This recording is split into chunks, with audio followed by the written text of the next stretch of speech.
2 hours at his sister's wedding, my boyfriend locked me in the vehicle because, in his words, my family doesn't need to see your ugly face and horrible outfit. He left me there after taking my phone. 2 months of saving had gone into their wedding present. When he at last allowed me in, he, winking at the bridesmaids, presented me as merely a buddy. I gracefully grinned. 2 weeks later, he departed 41. Fast voicemails. Having dated Axel for 8 months, I felt things were going well. Like not ideal soulmates, but most certainly in this might be true area. But yesterday, at his sister's wedding, the catastrophe supposedly constantly hovering over our relationship simply burst out. Thus, let me start with our meeting as it relates to the degree of this betrayal's hurt. We convened in this really arbitrary manner that seemed like destiny or something else entirely. I was at this art show for their annual night viewing party. The event was wild-packed as some firm where Axel works sponsored it, and they were first showcasing this revolutionary projection technology. This severe thunderstorm caused the power to go out in the midst of the program. Except for people's phone flashes, total blackness. Someone crashed into me while I was attempting to figure out the exit. Axel was someone.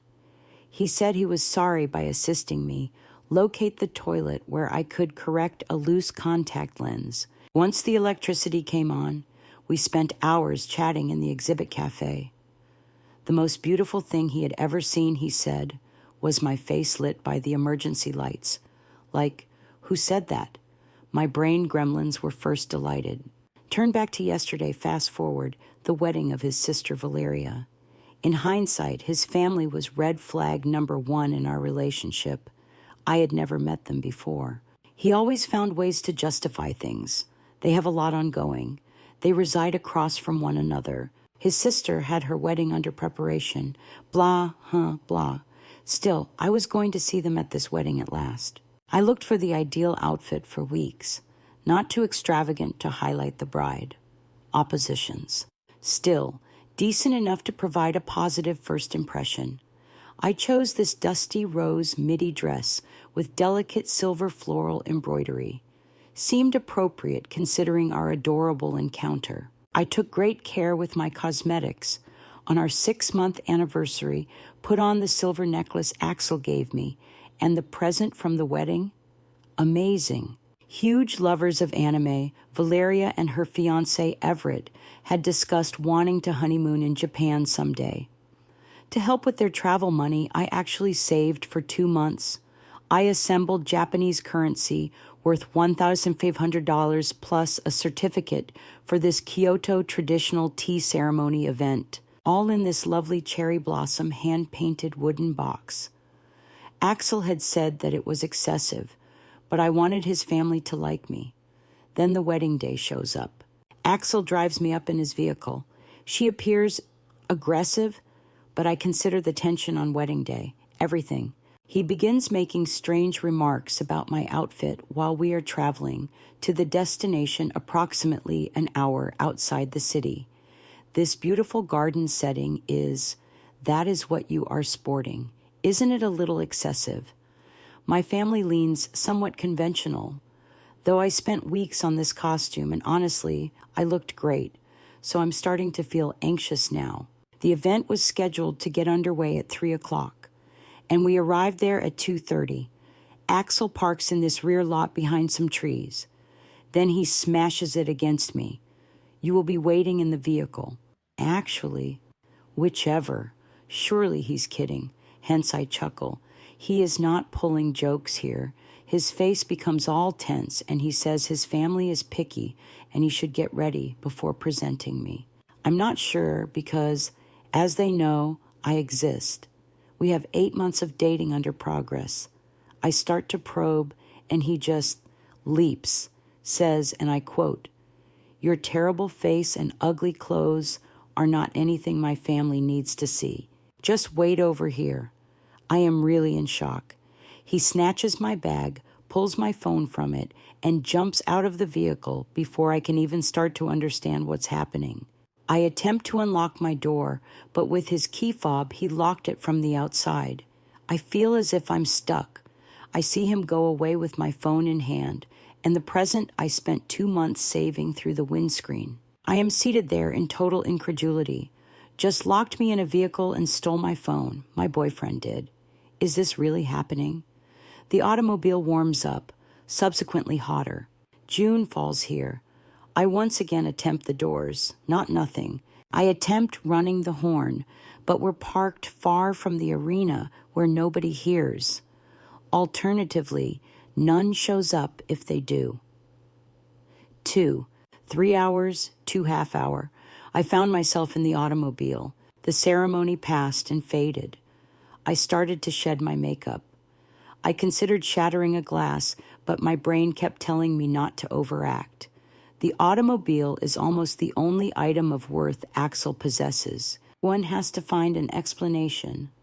Looking back, I ought to have broken the window piecewise. At last he returns, pretends as if nothing has occurred, unlocks my door, and says, "They're ready to meet you now." I am still speechless. My makeup is destroyed. I have sweat. I have a mess of hair. And I'm very confident my ugly outfit is beyond fixable. I am also in shock, however. I thus just step out of the vehicle and ask for my phone back. He promises to get it to me later. By now, I must be thinking of some extreme misinterpretation. Perhaps he worried because his family is indeed so conventional. Perhaps he feels embarrassed of something I'm not familiar with. Following him to the reception, I'm actually in my mind making 1,000 reasons for him. We enter this lovely tent with glittering lights.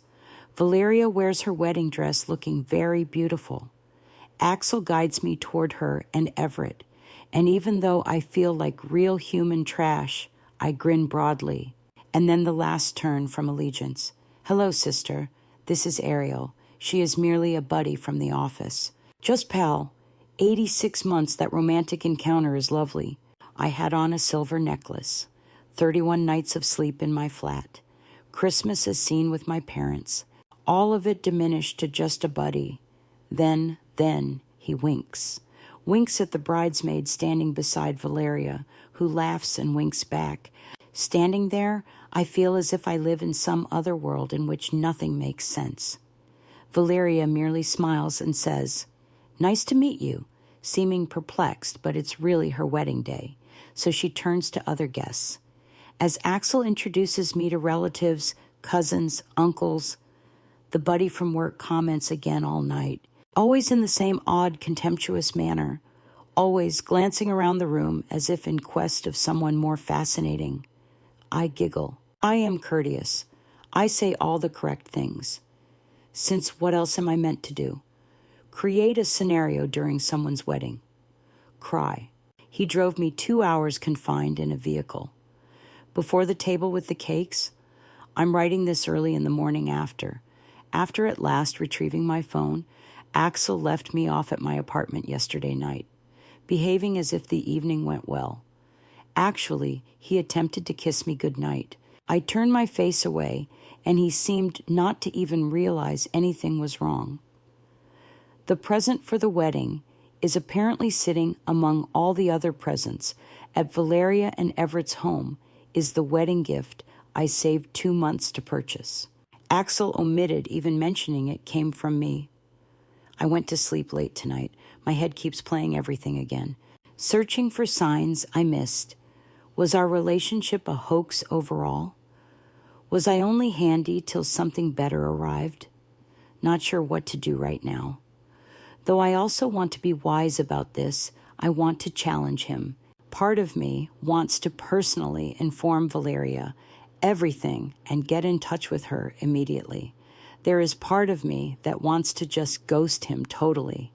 Any guidance would be much appreciated, as my brain gremlins are running non-stop, and I am very convinced our relationship just came apart in the worst conceivable manner. Edit here. I appreciate all of your counsel. I'll post after I determine what to do. I'm going to take some time to consider. And to those wondering if this is true, I wish it weren't. Orietta Linelli update. Firstly, I want to thank everyone who left comments on my recent article. Reading some of your letters made me cry physically. It let me understand I wasn't losing it or behaving hysterically. The internet directed me here for help. You all delivered like quick delivery. Now. The wedding catastrophe 4 days ago has passed, and things have changed. I ignored Axel's messages all day after I posted. As if he hadn't locked me in a vehicle, he texted his customary "Good morning, gorgeous," then pretended I was simply some random coworker for the whole wedding celebration. This dude has such incredible chutzpah. He seems to live in a world where decency and reason have no bearing. Before I faced him, I had to sort everything. I so phoned in ill to report for duty. Advantages of working remotely.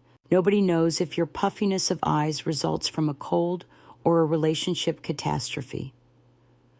$1,500 I saved by eating ramen for lunch, accepting additional freelance work, and foregoing my regular coffee shop writing sessions left me wondering about that wedding present lying someplace in Valeria and Everett's home, with them having no clue it came from me, and the specialized ceremony experience I looked for over weeks in pursuit of the most real one, all inside that lovely hand-painted box. Side note, I said in my first article, I am not very wealthy. Some months I barely earn rent. I am a content writer. I wanted his family to like me, hence this present was a sacrifice. Excellent judgment on my side, obviously.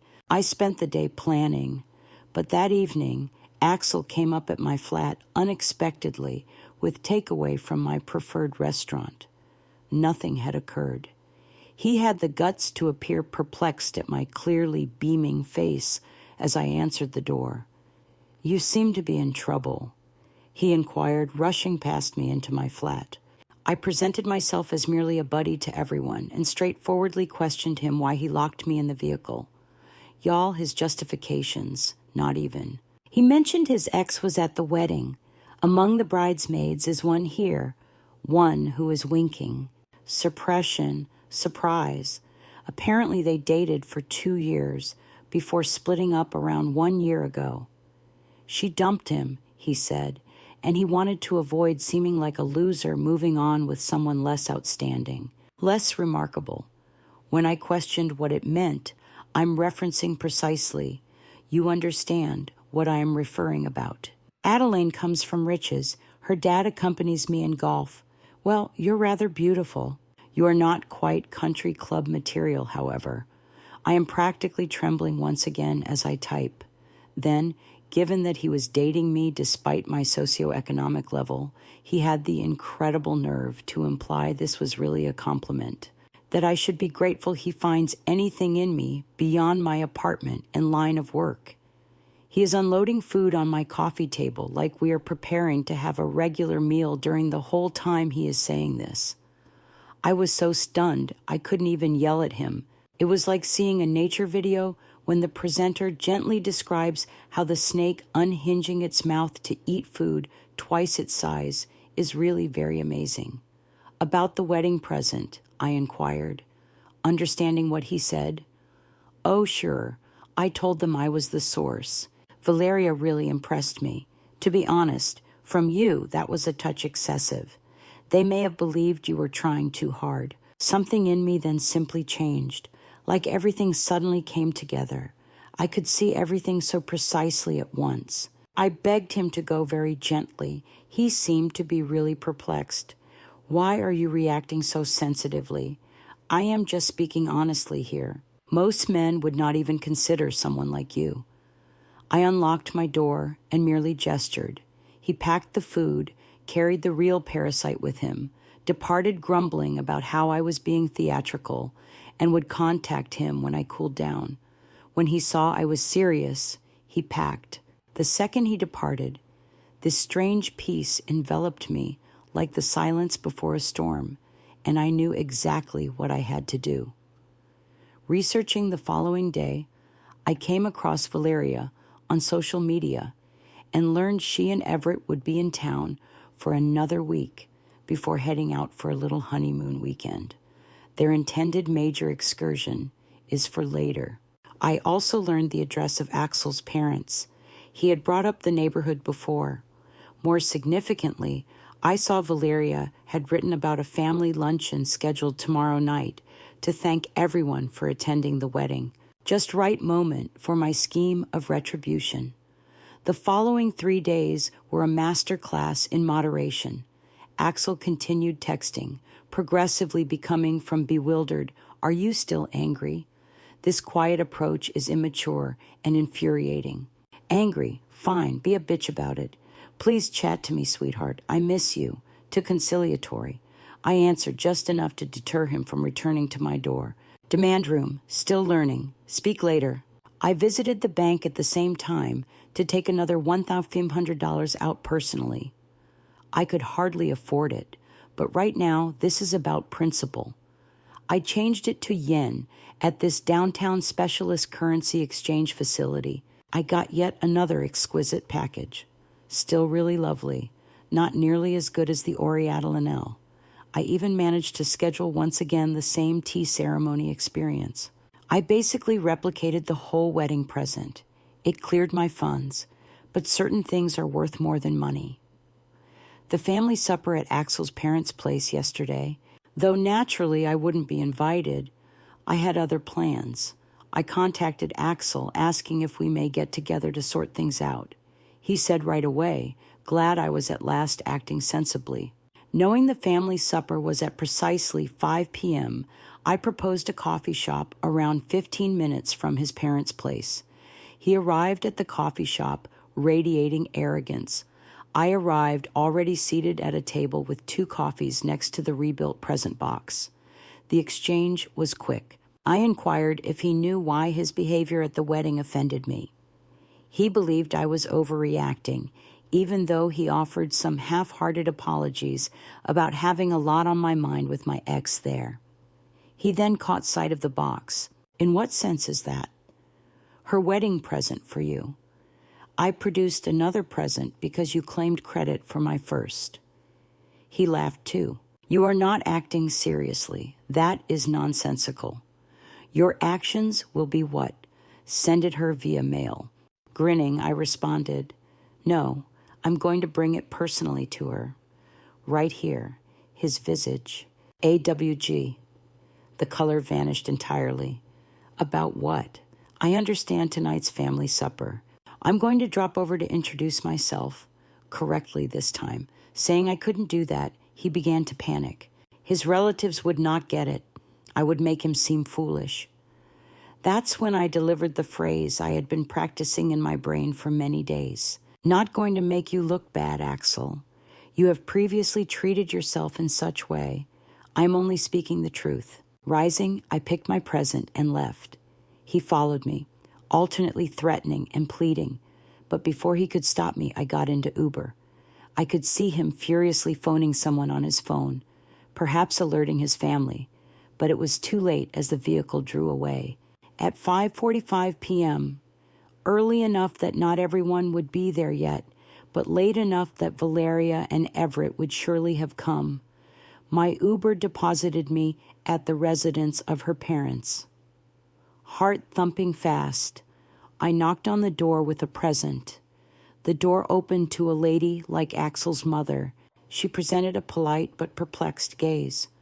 "Are you able to assist me? Here I am to visit Valeria, should she be free.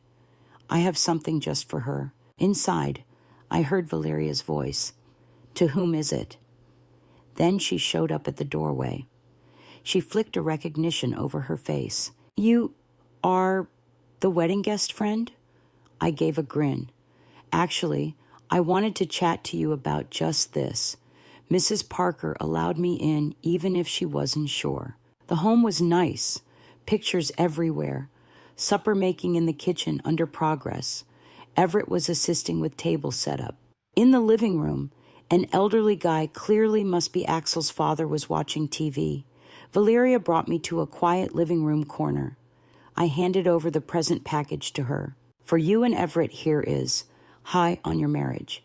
She seemed startled, but she grabbed it. "You're welcome. Nevertheless, I'm sorry. What was your name once more?" "Ariel." and I am not really Axel's buddy from the office. My next update will cover what transpired. Axel just arrived, hammering on my apartment door, and this article already seems very lengthy. I have to handle things here. Still, I swear to update shortly. Edit. He left a novel-length text message but vanished now. The consequences have started to flow. Second Amendment, okay. Wonderful. I'm still trying to make sense of yesterday, but because you have all been so encouraging, I wanted to let you know right away. Where was I then? Correct. Valeria and I were seated in Axel's parents' living room, ready to reveal who I really was. I inhaled deeply, then told her the truth. Axel and I had been dating for 8 months. He had locked me in the vehicle during her wedding ceremony, removed my phone, then presented me as simply a friend all night, while flirting with bridesmaid, ex-girlfriend Adeline. Valeria's expression traveled this amazing path from uncertainty to incredulity to dawning terror. She persisted in stating, "No, Axel wouldn't do that, and it cannot be right." She was, nevertheless, beginning to believe me. Her eyes became big as I recounted the initial wedding present, the one Axel had claimed credit for. The contribution from the Japan Fund through the tea ceremony? From you, was that? I nodded and described how I had put everything together after saving 2 months. On my phone, I showed her images of myself at the currency exchange, the Ori Adelanel box I had discovered at this little craft store. Everything. She replied, "Not sure what I meant." Axel made such a huge show of the level of consideration he gave it. Knowing how much we adore anime, he even related this full tale about investigating traditional Japanese rituals. That was my attitude. I murmured gently, "I looked into it. I came upon the tea ceremony. For the certificate, I even called these calligraphers to write your names in Japanese characters." She gazed down at the fresh present box in her hands. "This is the same gift rebuilt. The idea of you not knowing Ori Adelanetted from me makes me sick. I wanted to properly meet you." Everett had strolled over at this time, interested in our heated discussion.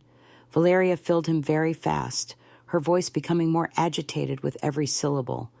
Everett seemed like he wanted to pound something. He remarked, "I knew something about that gift seemed strange. Before, Axel showed little interest in our Japan ambitions. Usually he makes fun of us for watching anime." The front door banged open at that.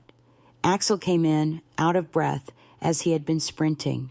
Stopped short, he saw me seated with Valeria and Everett, the present box open between us. "Just what the devil are you doing here? Like me?" he demanded, having done something wrong. Valeria got up before I could say, "Is that true? During our wedding, did you lock her in the car?" The room fell quiet. Mrs. Parker came out of the kitchen, rubbing her hands on a towel. Mr. Parker turned down the television. Axel attempted to dismiss it as laughter. "She is not my girlfriend. She is simply this chick I have been hanging around with. She's starting to create tales after becoming much too involved." I got out my phone at that point. See, I expected this precise answer. I would have arrived ready with 8 months of text history. Images of us shared. 3 months ago, the reservation for our weekend beach excursion. The birthday card he sent me with a nice note addressed to my beautiful girlfriend. But the cherry on top here? Recall that 6-month anniversary silver necklace he gave me. I had it almost in every picture, even the wedding. Valeria took hold of my phone and began to browse, her expression darkening with every turn. She passed it to her mother, who seemed more and more upset. "Just explain this," Valeria said. "Axel, the falsehood started then as well. He gave it his all. Anyone may find the books useful." She swapped out the contact name. "Those pictures don't really prove anything. We were only hanging around." "All right, good. We hooked up a couple times, but she is wild and clinging." His family's looks become more disgusted with every falsehood. When he called me insane, Mrs. Parker literally covered her mouth. Valeria stopped him off midway through his explanation. "About the present. What is it? The Japan Fund and the tea ritual? He stumbled, regarding it from either her or your perspective. He fixed his gaze on the open present box, next at me. Back then, back at his sister. Behind his gaze, I could almost see the equations in motion. We got it together. She assisted, although it was just my idea. Everett let out a faint laugh. Guys, just quit lying. Mr. Parker then at last spoke out. Axel, did you lock this young lady inside your sister's wedding car? His plain, straightforward, very basic approach appeared to cut right through all of Axel's walls. Axel leaned back with his shoulders sagging. That was not like it. Adeline was there, and I wanted nothing. Realizing how horrible any justification would sound, he trailed off. That room had perfect, total quiet. Mrs. Parker broke it out first. She apologized as she came over to grab my hands in hers, said sorry for her son's actions. I began weeping, which caused Valeria to cry as well. Mr. Parker addressed Axel in Spanish with something like, the tone was clear, even if I cannot comprehend the words, extreme disgust and dissatisfaction. Axel became defensive, his voice rising as he pointed at me as if I were somehow the culprit in all this. Just standing up, Mr. Parker gently but firmly informed him he had to go. Not tonight, not in his home. Looking very startled, Axel asked if I had caused them to throw him out. Valeria cleared it, saying it was due of what he had done rather than me. She stood between them. I felt like I should definitely go because of this strong family conflict, but Mrs. Parker softly tapped my arm as I began to pack. She advised staying for supper. We want to meet the real you. All of you, I remained for supper with Axel's family, apart from Axel. Although initially it was embarrassing, however. Sort of incredible. Valeria and Everett are very nice folks. Their enthusiasm for the tea ceremony event had them asking me questions about how I found it. Once the first shock faded, Mr. and Mrs. Parker were kind and inviting. Axel texted me nonstop across dinner. I went off on my phone. Valeria embraced me and congratulated me for having the bravery to come forward after dinner as I was getting ready to go out. She said she had seen changes in Axel over the last year, more secretive, more arrogant, but she hadn't wanted to think her brother could be that brutal. About 10 o'clock I arrived home. To count Axel's 41 text messages and 27 missed calls, the books began to seem hostile. How bold you are to visit my family. Then I start to become anxious. You spoke to them about what? Then begged. Please call me back. This is a misinterpretation. Ultimately defeated as well. They object to my returning home. I got a voicemail from an unidentified number after waking this morning. Adeline, the bridesmaid ex-girlfriend, was it? She turned Axel away apparently when he sought to stay at her house last night. She apologized for her involvement in the wedding planning. She felt bad about the winking flirting and had no clue he had a relationship. She said Axel came up at the train station after her refusal to let him remain. All night he has been forwarding her dramatic selfies from the station bench. Right now, I'm not reacting to anybody. I have to digest all of this. Valeria has cordially invited me for coffee next week. She says she wants to swap notes on her brother and appropriately thank me for the present. I'll go, I suppose. Regarding Axel, Karma has showered onto the station. Precisely. After things calm down a little, I will one final time update. Review. OMG. Quit requesting Axel's station selfies. I absent them. Adeline only mentioned them on her voicemail. And no, I haven't replied to any of his texts yet. Ultimate update. My previous update 2 weeks ago. The dust from the relationship explosion is at least beginning to settle. Those 41 voicemails I mentioned then. At last, I paid attention to every one of them, and wow, just amazing. They represent a masterclass in manipulation. Voicemails 1 through 5, pure anger, every name in the book accusing me of ruining his life, threatening to have me pay, voicemail calls 6 to 12 times. The period of victimism, I'm crying, real sadness regarding the turn his family has taken against him. His sleeping arrangement at the railroad station, how frigid and awkward it was. 1320, voicemail, revisionist historiography. The entire automobile incident was a mistake. Suddenly, our relationship was the finest thing that had happened to him, and he never wanted to harm me. Voicemail, ranging from 21 to 30.